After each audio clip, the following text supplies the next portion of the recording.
மண் தோன்றா காலத்தே முன் தோன்றிய மூத்த மொழியான தமிழ் மொழிக்கு முதல் வணக்கத்தை தெரிவித்துக் கொண்டு என் உரையை தொடங்குகின்றேன்.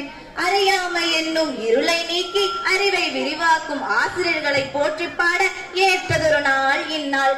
காலையில் உதிப்பதனால் மட்டுமே பெருமையல்ல கதிரவனுக்கு, எங்கும் நிறைந்திருக்கும் மங்காத ஒளி வீசி உயிர்களை பேணி காக்கும் உன்னத பணியே அவன் புகழுக்கு உரிபொருள்.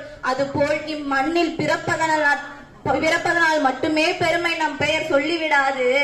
எங்கும் தெளிந்த ஞானம் பெற்று தேசம் உயர உழைப்பதே நமக்கு உயர்வு. அந்த ஞானம் என்னும் சுடரை ஏற்றுபவர்கள் நம் ஆசிரியர்கள். சுடர் விளக்காயினும் தூண்டுகோல் தேவை என்பது போல் எங்களுக்கு தூண்டுகோலாய் இருப்பவர்கள் ஆசிரியர்கள்.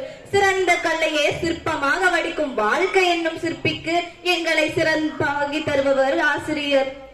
உயர்வும் தாழ்வும் தோற்றத்தில் இல்லை, நாம் ஏற்றத்தில் இருக்கின்றன. உயர்வும் தாழ்வும் தோற்ற